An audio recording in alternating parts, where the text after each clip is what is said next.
Bueno, me presento. Mi nombre es Juan Carreras, soy también docente de la Cátedra de Derecho Civil 4. Vamos a estar compartiendo algunas clases, así que, bueno, un gusto poder estar con ustedes hoy de manera remota, una clase diferente, pero bueno, vamos a colaborar con la plataforma Blackboard y bueno, los invitamos a que puedan participar porque la realidad es que es una plataforma muy interesante y que bueno, nos permite poder continuar con las clases de manera remota y que ustedes puedan seguir teniendo acceso, bueno, a las clases y al material. Así que para lo que necesiten, desde ya me pueden avisar, ¿sí? Hoy vamos a estar viendo la unidad número 5, que es la unidad de defensas posesorias, defensas de la posesión. Ustedes ya estuvieron viendo un primer acercamiento a la materia, a derechos reales en las primeras unidades. Básicamente ustedes ya estuvieron viendo, bueno, cuál es el concepto de derecho real, qué es un derecho real, cuál es la diferencia, ¿no?, con un derecho real y un derecho personal, en qué se diferencian uno de otro. Vamos a hacer un breve repaso, ¿sí?, una breve recapitulación de lo que estuvieron viendo hasta ahora en la materia para entrar en la unidad 5, que ya sí es las defensas que tenemos sobre las relaciones de poder, sobre la posesión y la tenencia. Bueno, como ya habrán visto con el doctor Ferreira Moraes, el derecho real, ¿qué es un derecho real? Habíamos estado hablando de que el derecho real establece una relación directa e inmediata entre el sujeto y la cosa. Ustedes ya vieron Civil 1, vieron Civil 2, vieron Civil 3, y en esos tres civiles se habla de lo que son las relaciones entre los sujetos, digamos, entre los particulares, entre las personas físicas o humanas y las personas jurídicas. Bueno, en realidad esa cuestión cambia. Empezamos a ver cuáles son las relaciones jurídicas que se van a dar entre una persona y una cosa. Para eso ustedes estuvieron seguramente repasando el concepto del doctor Allende, que nos hace un acercamiento, una definición de derecho real que utilizamos en la cátedra y que creemos bastante pertinente, que nos decía que era un derecho absoluto, que era un derecho de contenido patrimonial, que sus normas eran sustancialmente de orden público, ¿sí? Esto es muy importante, referente a lo de las normas de orden público. En los derechos personales, como ya habrán visto, rige lo que es la autonomía de la voluntad. ¿Qué es la autonomía de la voluntad? Bueno, es una cuestión que habrán visto extensamente en contratos, pero básicamente las partes pueden pactar siempre y cuando no cometan, digamos, ningún delito, por así decir, o no cometan, ningún abuso al derecho. Las partes pueden pactar lo que quieran, ¿sí?, dentro de esa esfera de la autonomía de la voluntad. Bueno, en realidad cambia, porque todas las relaciones jurídicas que vemos en la materia están reguladas y son cuestiones de orden público, y hay determinadas cuestiones que se deben cumplimentar para poder hacer las cosas de manera correcta. Entonces, ustedes ya estuvieron viendo lo que es la primera definición, ese primer acercamiento al concepto de derecho real. Habrán estado viendo en la unidad 2, en la unidad 3 también, habrán entrado en lo que son las relaciones de poder, que teníamos dos tipos de relaciones de poder, que estas defensas de la posesión que vamos a estar viendo, justamente lo que son mecanismos para defender jurídicamente esas relaciones de poder que vemos establecidas en el código. Teníamos dos relaciones de poder, una era la posesión y otra era la tenencia. Seguramente habrán estado viendo las distintas teorías de la posesión y la tenencia respecto al corpus y al animus. Para tener la posesión, para adquirir la relación de poder de la posesión, yo requería tener el corpus y requería tener el animus. ¿Qué era el corpus? Bueno, tener la cosa, ¿sí?, apoderarme de la cosa, tenerla para mí, tener físicamente un contacto con la cosa, que ese contacto podía ser de manera directa, es decir, tomo la cosa, me apodero, hago una aprehensión de la cosa, ese era un contacto directo, y también estaba la posibilidad física de hacerlo, es decir, yo no tengo la cosa en mi poder, pero tengo la posibilidad física de trasladarme y poder apoderarme de esa cosa. Un ejemplo es, bueno, una casilla de correo donde me dejan determinada documentación, yo puedo ir y puedo apoderarme de esa documentación, es decir, tengo la posibilidad física de hacerlo. Por último, una de las terceras formas de adquirir la relación de poder era que esté en mi ámbito de custodia, es decir, Por ejemplo, dentro de mi domicilio yo tengo diferentes objetos, tengo diferentes cosas muebles. Esas cosas están dentro de mi ámbito de custodia. Y es una de las formas también de tener el corpus. Para adquirir la posesión y ser poseedor, valga la redundancia, necesitaba el corpus y el animus. Bueno, el corpus ya estuvimos viendo qué es. Es tener la cosa, tener la posibilidad física, tener el contacto directo, tener la cosa dentro de lo que es mi ámbito de custodia. Y el animus era la posibilidad, digamos, de comportarme como si yo fuera el dueño. O sea, me comporto como un dueño. Por eso tengo el ánimo, para eso animus, de poseer la cosa y comportarme como su legítimo, digamos, poseedor, como su legítimo dueño, no reconociendo en ningún tercero, en nadie, un señorío superior sobre esa cosa. Yo soy el dueño y me comporto como tal. Esa es una de las relaciones de poder, una de las más importantes. Por otro lado, ustedes también estuvieron viendo lo que es la tenencia. Bueno, a diferencia de la posesión, en la tenencia yo también voy a tener el corpus, es decir, voy a tener la posibilidad física, voy a tener un contacto directo con esa cosa, pero no voy a tener el ánimo. ¿Por qué? Porque yo no me voy a comportar como su dueño, sino que reconozco en un tercero, reconozco en cabeza de un tercero, un señorío superior sobre esa cosa. Entiendo que hay un dueño de esa cosa y yo no lo soy. Y actúo en representación de ese dueño, que sería el verdadero, digamos, poseedor de la cosa. El clásico ejemplo es, bueno, el contrato de locación, ¿sí? El locatario actúa como si fuera un tenedor de la cosa, es decir, va a tener el corpus, pero reconoce que hay un tercero, reconoce en cabeza de ese tercero que es el verdadero, digamos, dueño de la cosa. Si no fuera así, ese locatario no estaría actuando como un tenedor, sino que estaría actuando como un poseedor, ¿sí? Bien. Por otro lado, ustedes vieron lo que son los modos, digamos, de adquisición de esas relaciones de poder. Tenían por un lado los modos unilaterales y los modos bilaterales. Dentro de los modos unilaterales tenían lo que es el apoderamiento, tomar la cosa, ¿sí? Tomar la cosa para mí, llamado apoderamiento, como también se puede decir aprehensión. Cualquiera de las dos formas está correctamente dicha. En materia de inmuebles no hablamos de apoderamiento, sino que hablamos de ocupación, es decir, los inmuebles no se apoderan, los inmuebles se ocupan. Y dentro de los modos bilaterales teníamos uno de los más importantes, o por lo menos uno respecto del cual vamos a hablar mucho en la materia, que es la tradición. La tradición es un modo bilateral. ¿Y por qué unilaterales y bilaterales? Bueno, los modos unilaterales requieren voluntad de una sola de las partes. ¿Qué quiere decir? Yo me apodero de un objeto, me apodero de una cosa, me comporto como su dueño, no reconozco la voluntad de otro. Es un modo unilateral porque interviene una sola voluntad. Por más que el otro no esté de acuerdo en que yo me apodere de ese objeto que es de su pertenencia, yo voy y lo hago igual. Por eso se denomina un modo unilateral. Dentro de los modos bilaterales tenemos la tradición. ¿Por qué bilateral? La tradición requiere la voluntad de las dos partes. La entrega de la cosa por parte del tradens al accipiens, ¿sí? Entonces, ahí requerimos dos voluntades. Esa tradición, es muy importante esto tenerlo en cuenta, se tiene que concretar mediante actos materiales. ¿Qué quiere decir? No es suficiente la simple voluntad de querer entregar la cosa y que el otro la reciba, sino que efectivamente esa situación de hecho se tiene que dar. Yo tengo que entregarle la cosa y el otro la tiene que efectivamente recibir a través de actos materiales, ¿sí? Tomar la cosa, entregar la cosa y que el otro la tome para sí.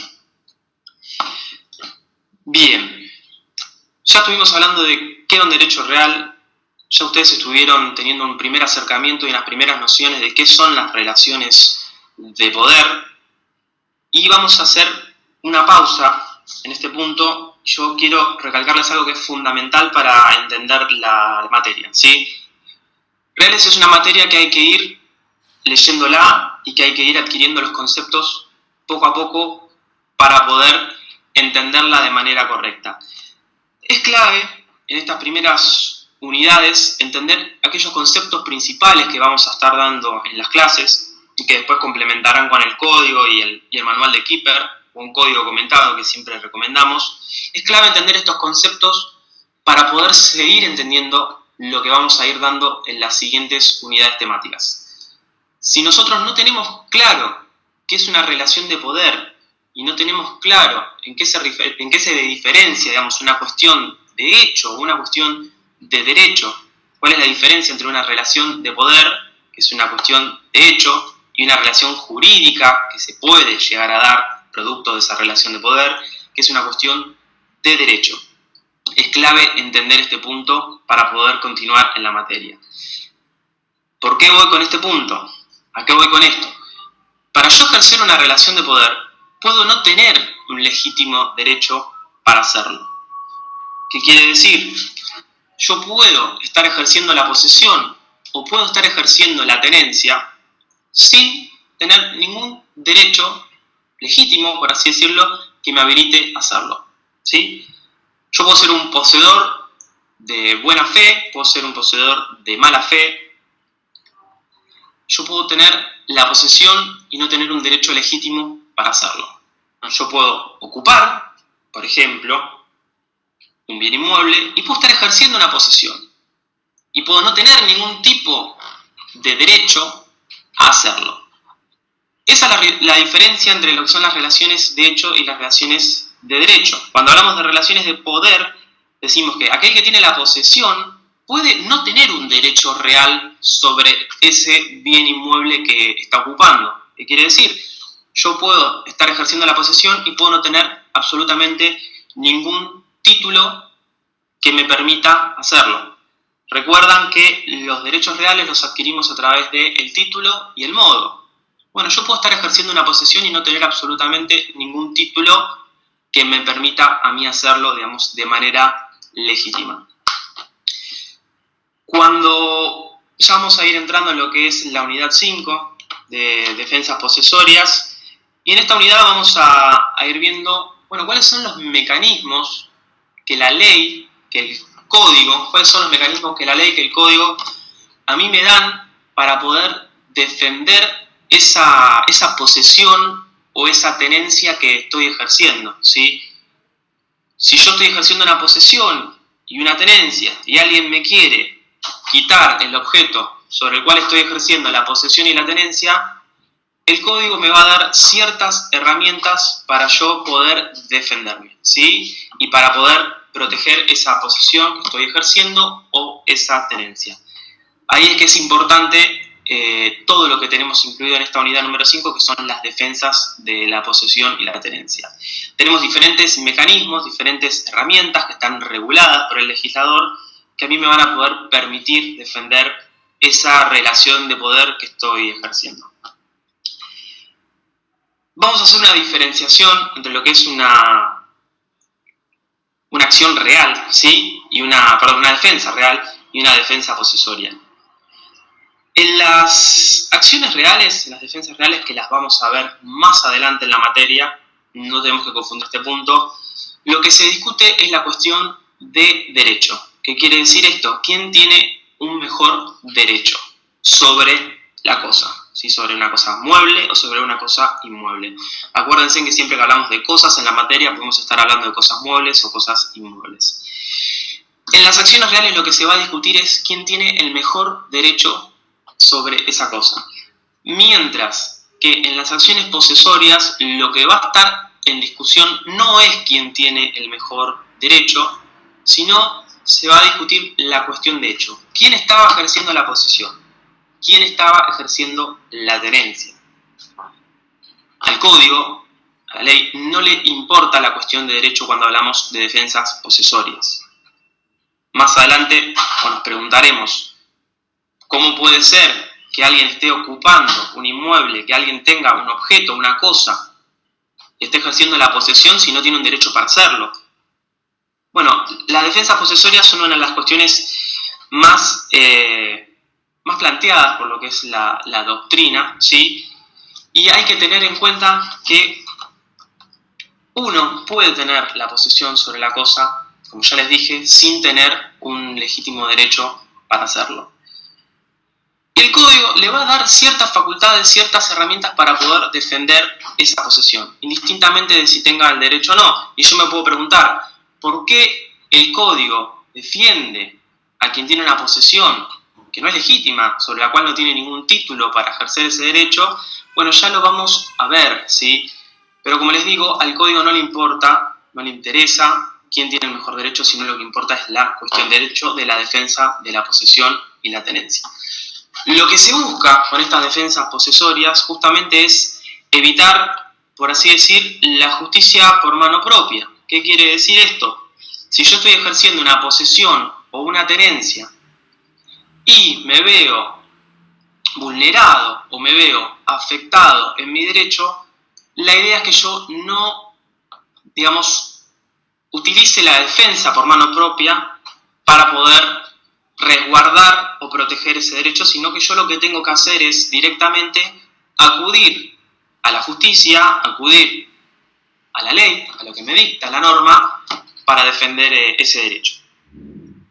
Bueno, existen distintas teorías que hablan de lo que son estas defensas posesorias. Ustedes ya habrán estado viendo lo que son las teorías de Jhering y las teorías de Savigny.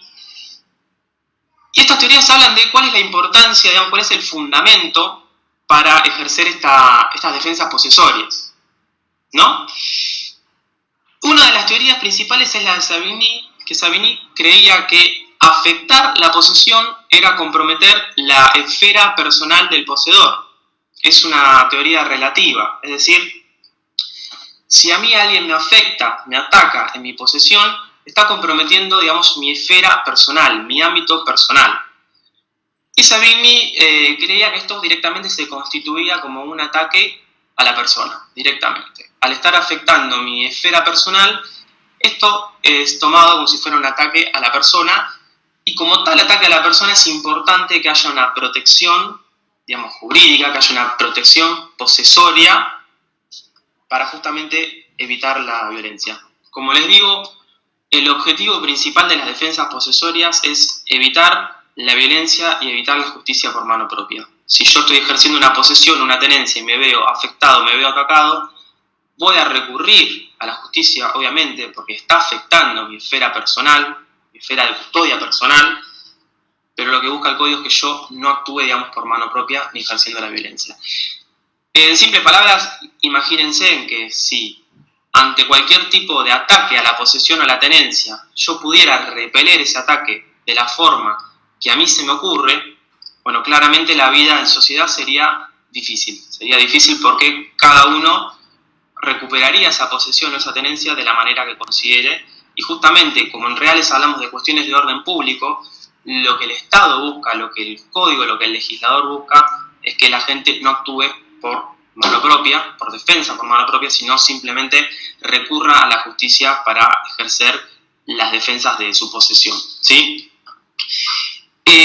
Por otro lado tenemos lo que son las teorías relativas de Jhering. Bueno, Savigny decía que afectar la posesión, digamos, afecta la esfera personal de la persona. Jhering considera que la posesión, la exteriorización de la posesión es una defensa de la propiedad, por lo cual es importante que la legislación nos brinde una herramienta para protegernos frente a estos ataques a la posesión y la tenencia, porque considera a la posesión como una exteriorización del derecho de la propiedad. Es decir, que necesitamos de ciertas herramientas porque la posesión es la exteriorización de mi derecho a la propiedad. Bueno, estas acciones posesorias, ¿cuál es el concepto y cuál es la finalidad que tienen las acciones posesorias? Bueno, son acciones judiciales, ¿sí? Es decir, como bien les dije, uno va a tener que recurrir a la justicia, al ordenamiento jurídico para ejercer estas acciones y poder defenderse frente a esos ataques que lesionen o menoscaben su derecho, ¿sí? Son acciones judiciales que van a tramitar por la vía más expeditiva. ¿Por qué van a tramitar por la vía más expeditiva que la de un juicio normal? Porque justamente hay una urgencia, hay una necesidad de actuar rápido por parte de la justicia. Si yo voy a la justicia para pedir una acción para defender mi posesión, yo lo que necesito es que la justicia actúe rápido y me solucione y me repare el daño que se me está causando por ese ataque a la posesión que estoy sufriendo. Por eso siempre lo que son las acciones posesorias van a tramitar por la vía procesal más rápida del caso, ¿sí? Y lo que va a buscar es tutelar, digamos, las relaciones de poder. Hay un artículo muy importante que nos habla, es uno de los artículos más importantes de esta unidad, que es el artículo 2238, que nos habla de cuál es la finalidad y cuáles son las lesiones que habilitan a las acciones posesorias. Las acciones posesorias operan frente a dos situaciones que se pueden llegar a dar.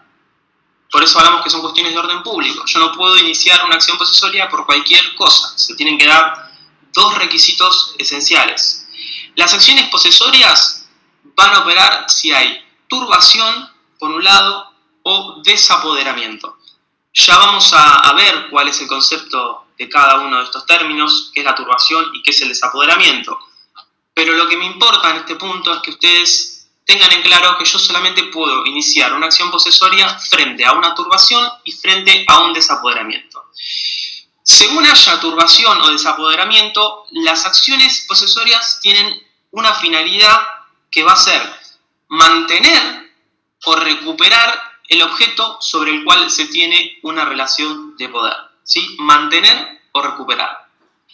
Frente a la turbación y frente al desapoderamiento, la finalidad que tienen las acciones es o recuperar la cosa, si fui despojado de ella, si alguien me quitó la cosa, o mantenerla, seguir teniendo la cosa, si no fui despojado, pero puedo llegar a hacerlo, ¿sí? La idea es recuperar la cosa si la perdí, o mantenerla si todavía no la perdí, pero tengo una gran posibilidad de que eso suceda, ¿sí?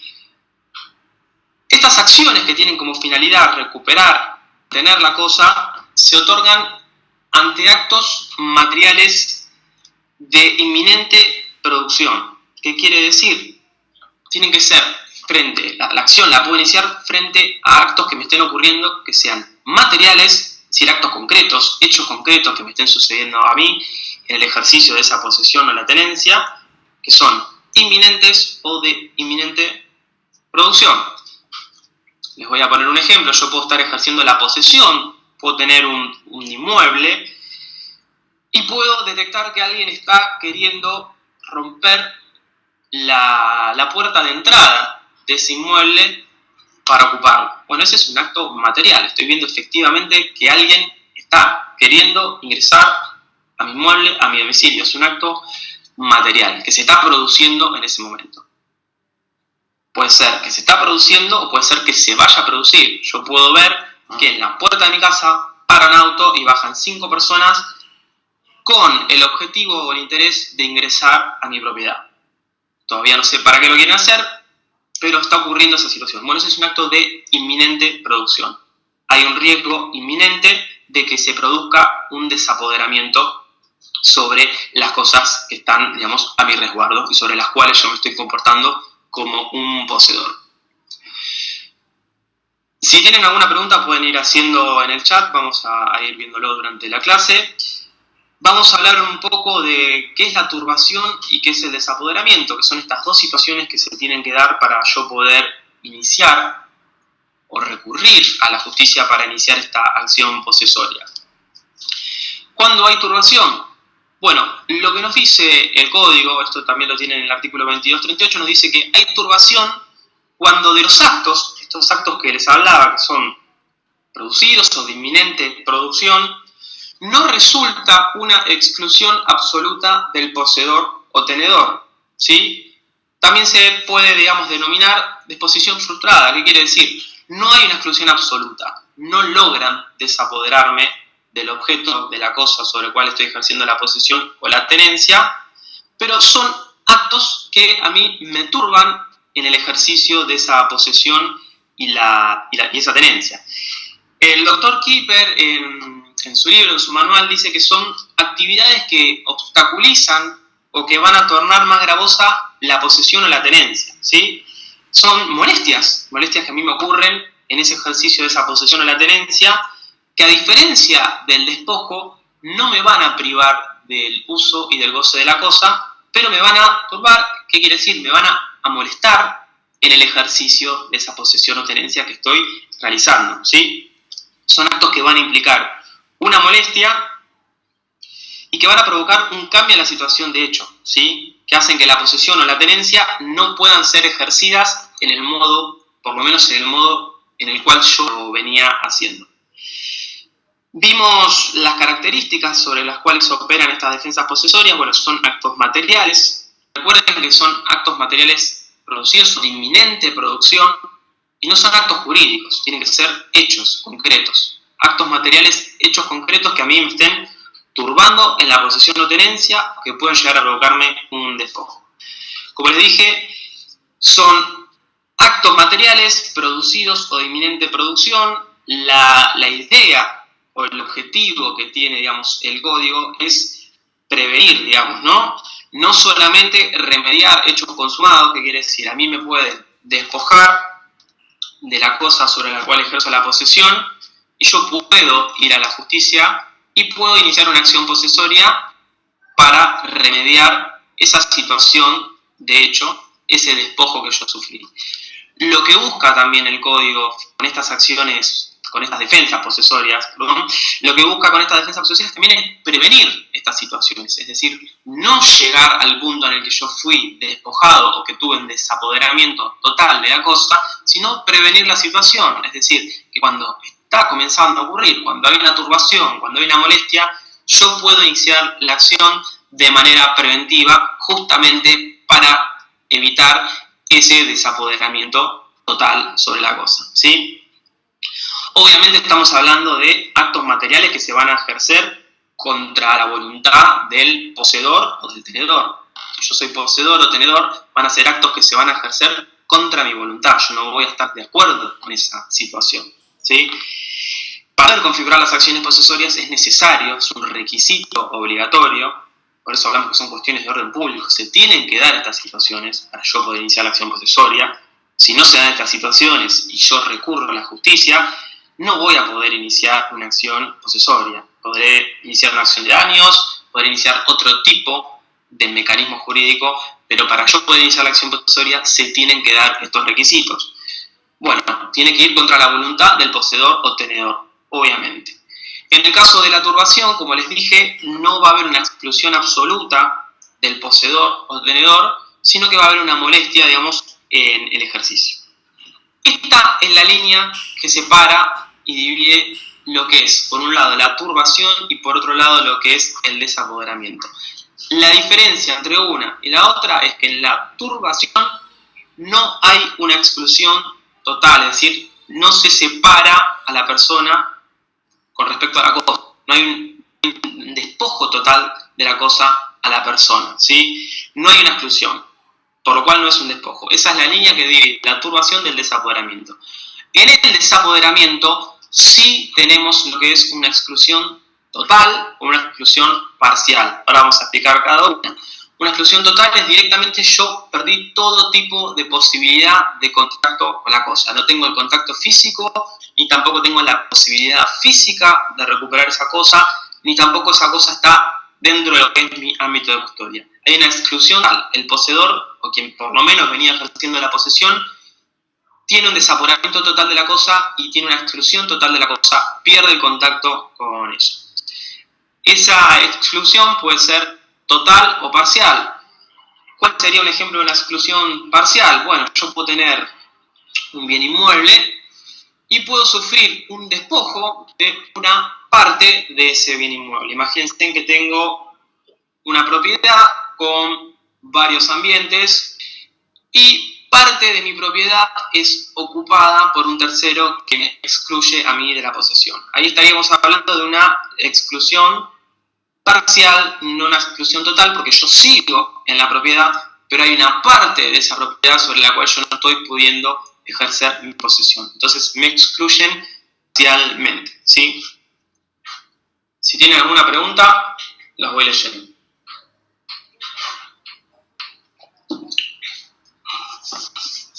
Seguimos entonces. Hasta ahí estuvimos viendo lo que es cuál es la finalidad de estas defensas posesorias y cuáles son los tipos de lesiones que van a habilitar a mí a poder ejercer estas defensas que el código me trae. Hablamos de la turbación, vamos a hablar ahora un poco del desapoderamiento. Como les digo, en el desapoderamiento el efecto es que se excluya absolutamente al poseedor o tenedor, ¿sí? En el desapoderamiento van a estar incluidos todos los actos y supuestos en los que se prive al poseedor de la posesión, que obviamente sea contra su voluntad. Vamos hasta ahí. Una cosa muy importante a tener en cuenta es que aquellos actos que sean ejecutados sin intención de hacerse poseedor no se tienen que juzgar como acción posesoria, sino como acción de daños. Es decir, si alguien me provoca algún daño o lesiona mi derecho a ejercer esa posesión, pero sin la intención de hacerse poseedor, yo en ese caso tendré una acción de daños y no tendré una defensa posesoria. ¿Qué quiere decir? Alguien puede estar afectando mi posesión, alguien me puede estar turbando, molestando en el ejercicio de posesión, pero ese tercero que me está atacando, que me está lesionando, que me está molestando en el ejercicio de mi derecho, no tiene la intención de hacerse poseedor. Es decir, no lo hace para quitarme la posesión. Si esto se da de esta forma, si no lo está haciendo para quitarme la posesión, yo simplemente voy a poder, en todo caso, tener la correspondiente acción de daño, pero no voy a poder iniciar la acción posesoria. Para iniciar la acción posesoria, ese tercero que me está atacando, que está menoscabando, que está queriendo despojarme o turbarme, digamos, en la posesión, tiene que tener la concreta intención de convertirse en poseedor, de hacerse poseedor. Otra de las formas en las que yo puedo ser turbado o desapoderado en el ejercicio de mi posesión o la tenencia, la tengo en el artículo 2441, que es la obra nueva como despojo. ¿Qué es una obra nueva? Bueno, como lo indica la palabra, es una obra que se está comenzando a hacer, que se está construyendo, y la obra va a ser el medio o el vehículo a través del cual se me está causando esa turbación o ese desapoderamiento en el ejercicio de mi posesión o tenencia, claramente.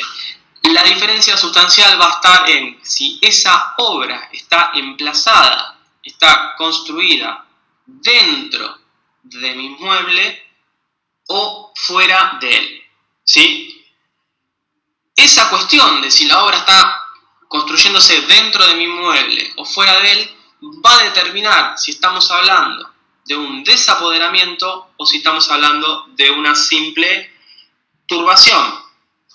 ¿Qué quiere decir? Si mi vecino comienza a construir una obra dentro de mi inmueble, me va a estar provocando un desapoderamiento. Claramente. Va a tener claramente la finalidad de desapoderarme, de despojarme a mí de ese inmueble con esa construcción de esa obra dentro del mismo.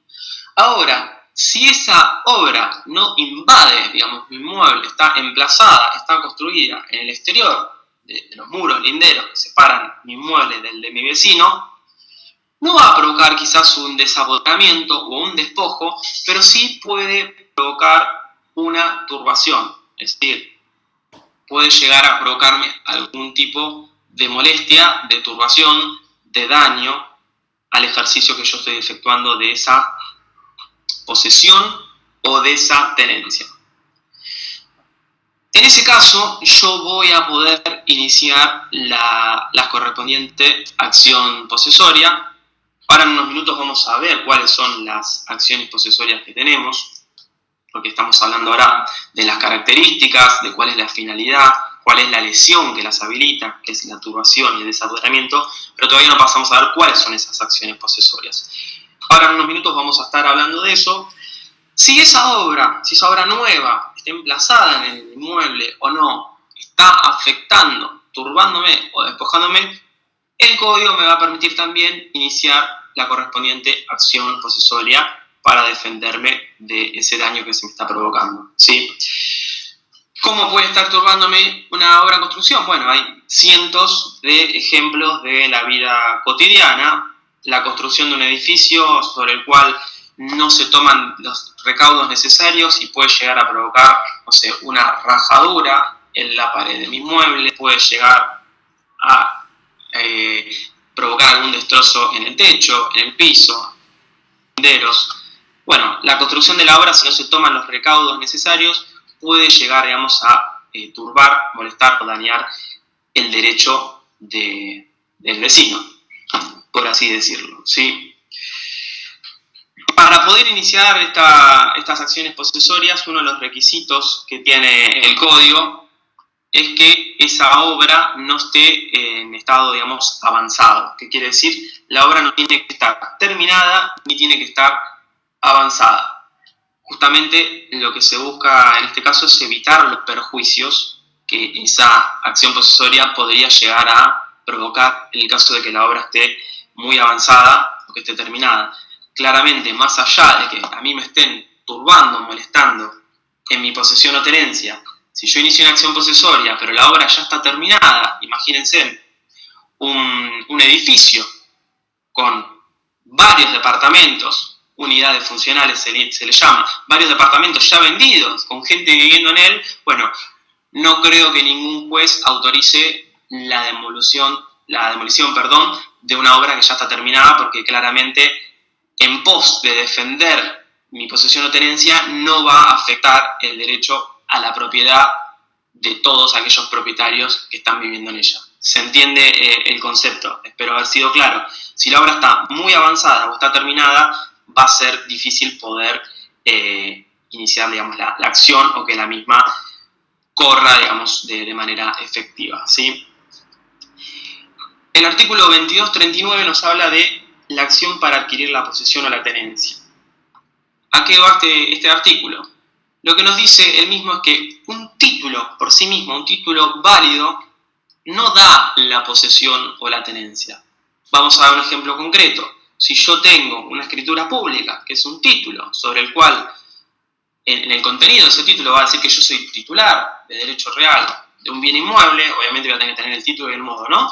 Pero si yo tengo un título en la escritura pública, el título en sí no me da la posesión o la tenencia, sino lo que me da el título es el derecho. Lo que dice este artículo es que el título me da el derecho a mí de poder adquirir esa posesión o esa tenencia o esa relación de poder sobre la cosa, ¿sí?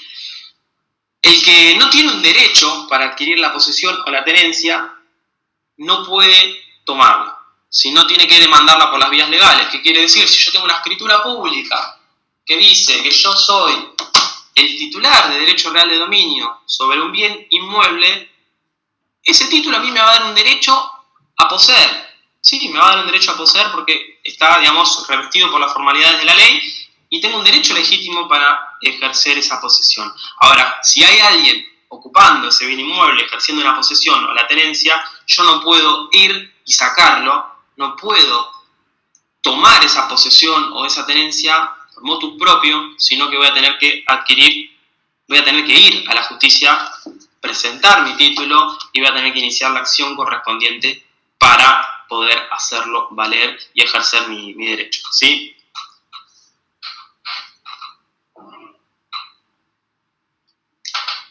Les quiero hablar ahora de una situación puntual, que es una excepción a la regla. ¿Cuál es la regla? Bueno, esta que les mencionaba justamente recién. La regla es, si yo tengo un título que me da derecho a poseer o a tener, tengo que ir a la justicia para recuperar esa posesión o esa tenencia. No puedo tomarla de mis propias manos. Voy a tener que acudir a la justicia para poder tener ese derecho a esa posesión o esa tenencia. El código nos plantea una excepción a esa regla, que es la defensa extrajudicial. Quiero separar en este punto lo que es derecho civil de derecho penal. Estamos en la esfera de lo que es el derecho civil. No es una defensa similar a la legítima defensa del artículo 34 del Código Penal, pero tiene ciertas similitudes, pero les hago este punto para no confundirlo.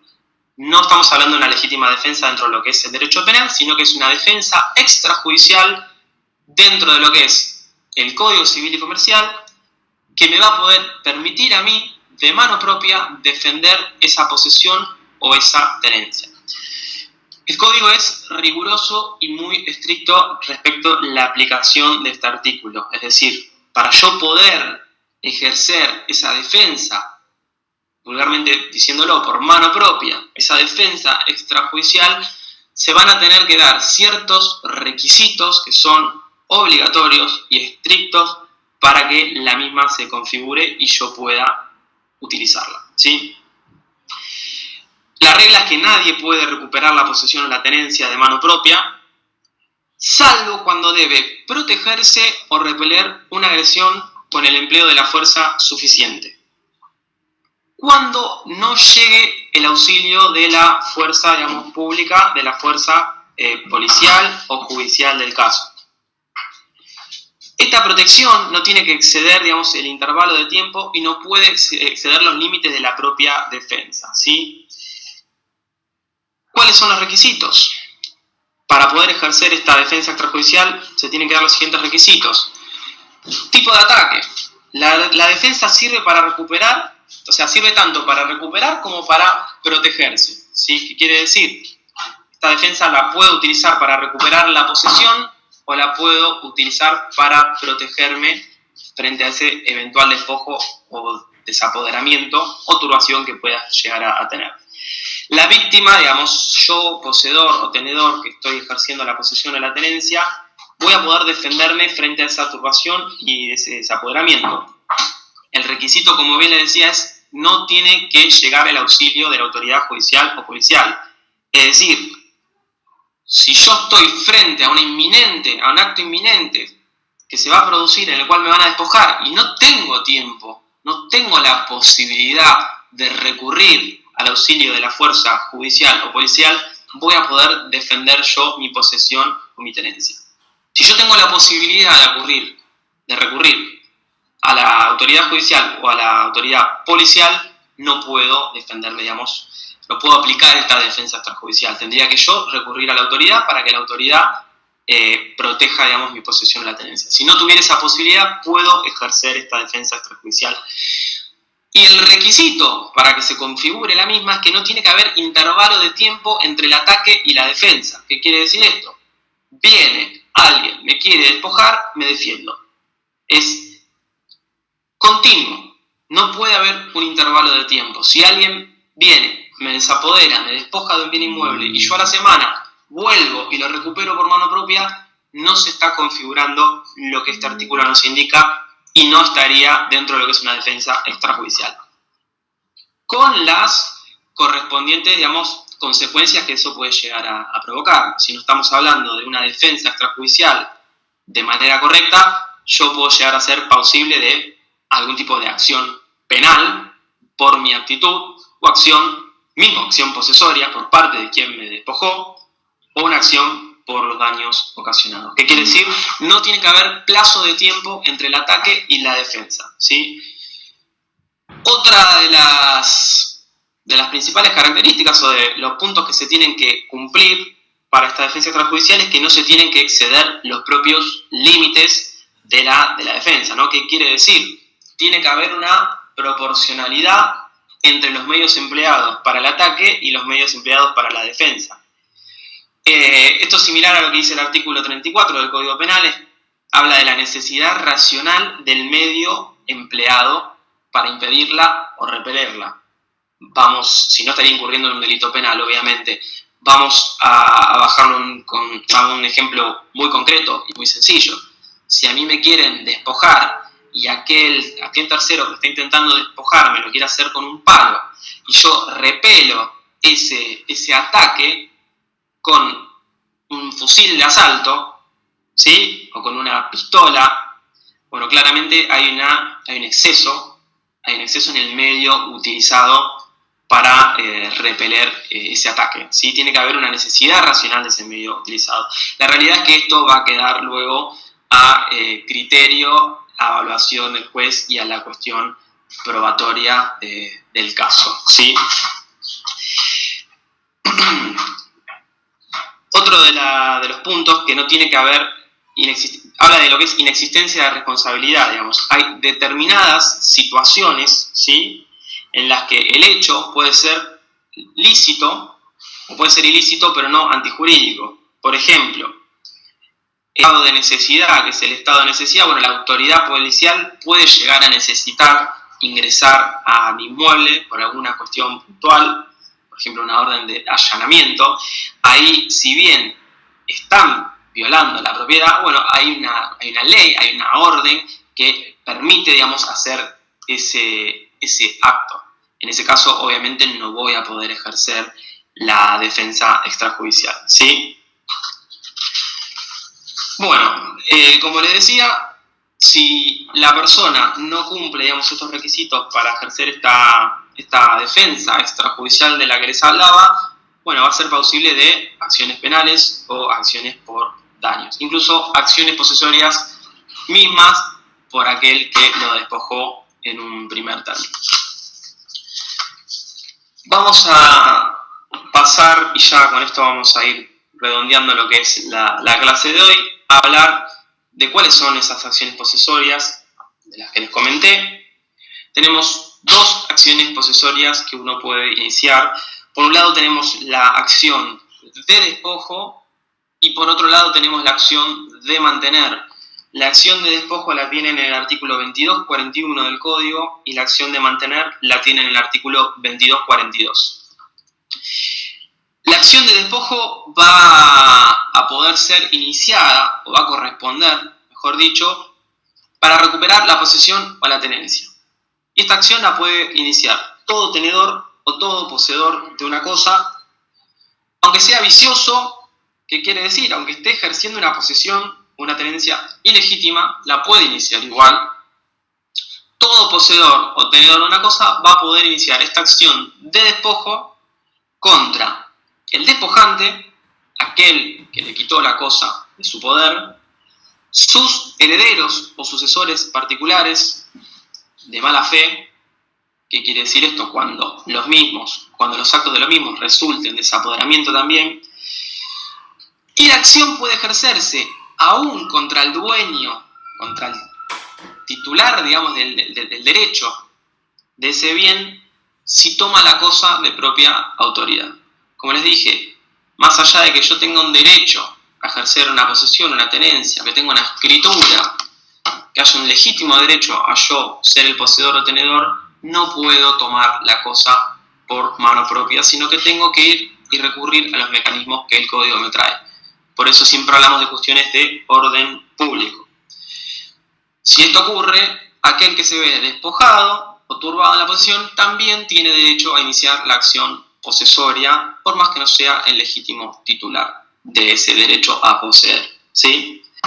Como bien les dije, esto es para evitar las situaciones de violencia y garantizar el orden y la paz social.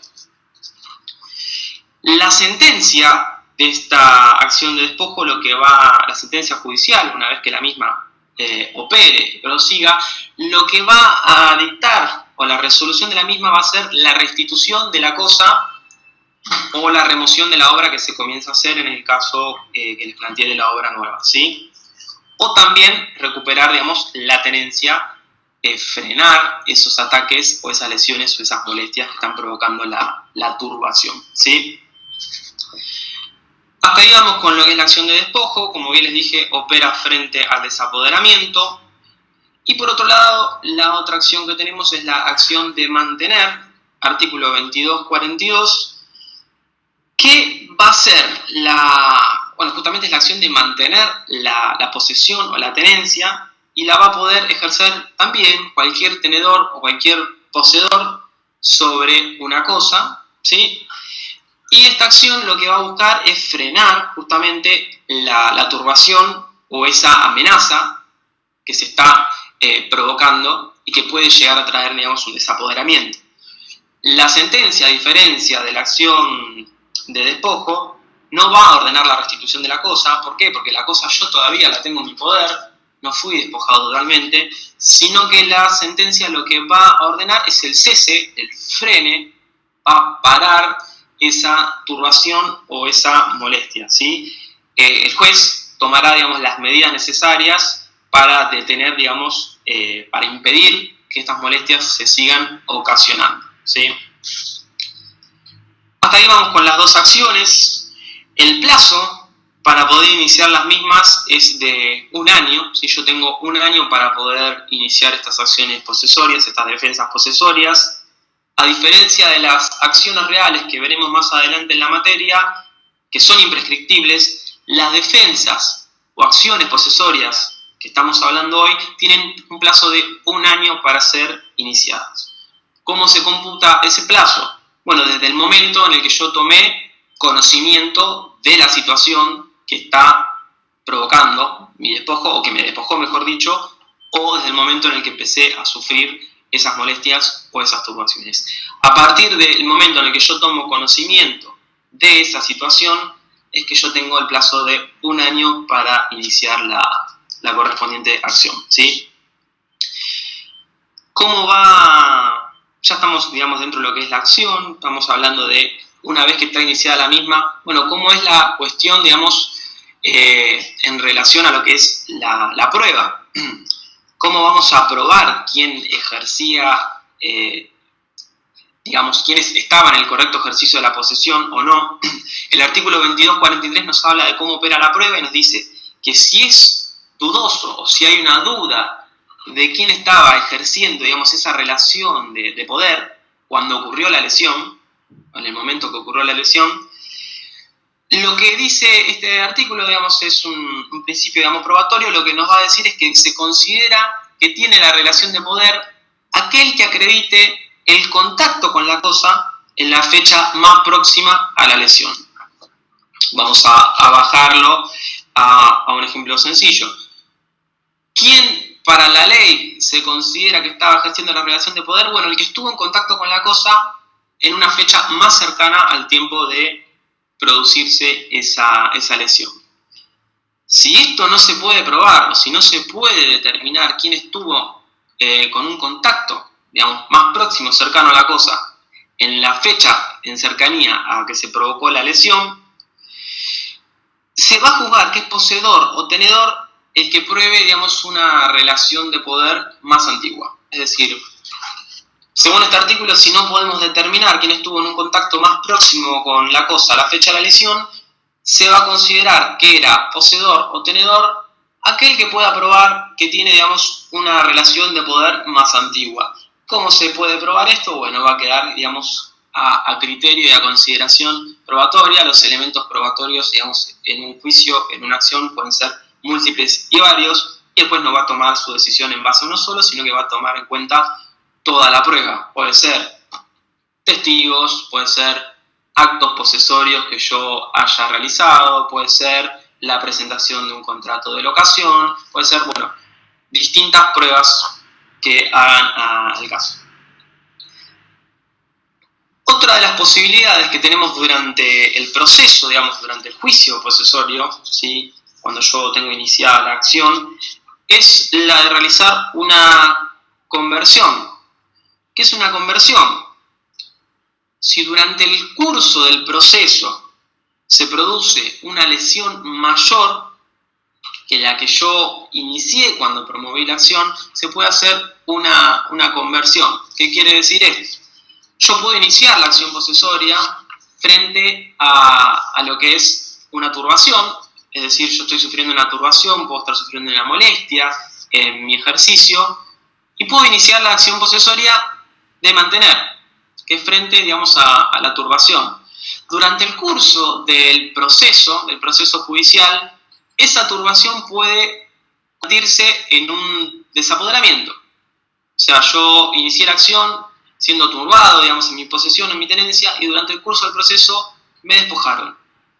Si eso ocurre, no tengo que iniciar una acción nueva, una acción de despojo, una acción para defender la posesión frente al desapoderamiento, sino que voy a poder hacer una conversión durante el proceso. ¿Qué quiere decir? Esa acción de turbación que inicié, voy a poder transformarla en una acción de despojo, ¿sí?, sin necesidad de iniciar una nueva acción durante el proceso. ¿Quiénes son los legitimados para iniciar estas acciones? Bueno, los legitimados van a ser todos aquellos que sean poseedores o tenedores de cosas o partes materiales de una cosa. Cualquiera de los coposeedores también. Yo puedo estar ejerciendo una posesión de manera conjunta con un tercero, un coposeedor. La puede iniciar la acción el poseedor o cualquiera, digamos, de los otros coposeedores. Contra cualquier tercero, como bien les digo, que esté afectando esa posesión o la tenencia. Como hablamos al principio de la clase, las acciones van a tramitar por el proceso más expeditivo, por el proceso más rápido que la justicia me otorgue, ¿sí? Porque justamente hay una necesidad urgente de solucionar esa situación y recuperar la posesión o la tenencia, o frenar, digamos, esas lesiones que estoy sufriendo. La sentencia va a ser cosa juzgada material, es decir, una vez que haya sentencia, se va a recuperar esa posesión, se va a recuperar esa tenencia o se van a finalizar esas lesiones. Y el código lo que nos permite, o lo que habla el código es, si yo inicio la acción posesoria y no logro una sentencia favorable en esa acción posesoria, puedo recurrir luego a la acción real.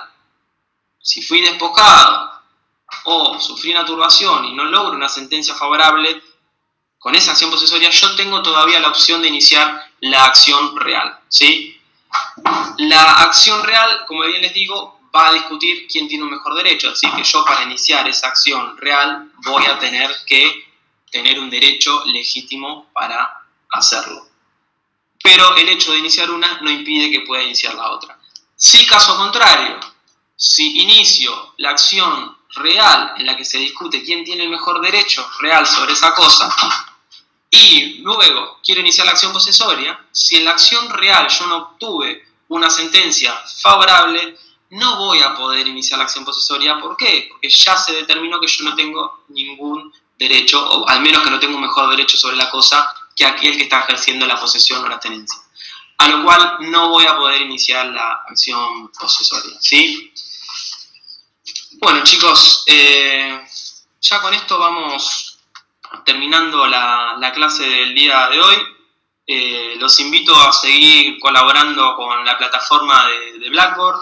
Aquellas consultas, dudas que tengan, bueno, los invitamos a seguir participando.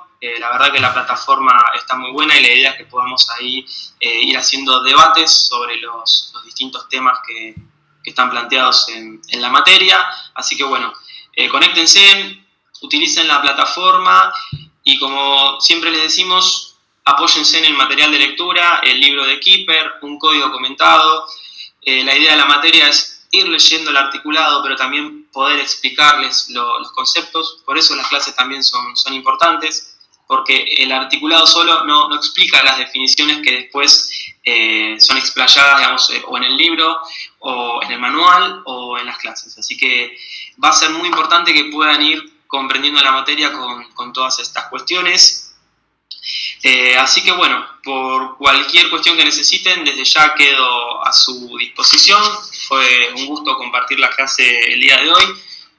Y bueno, nos estaremos viendo próximamente para ver la unidad número 6, seguramente conmigo, con el doctor Ferreira, con alguno de los docentes, para continuar viendo lo que es reales, ¿sí? Les dejo un saludo a todos y que tengan buen fin de semana.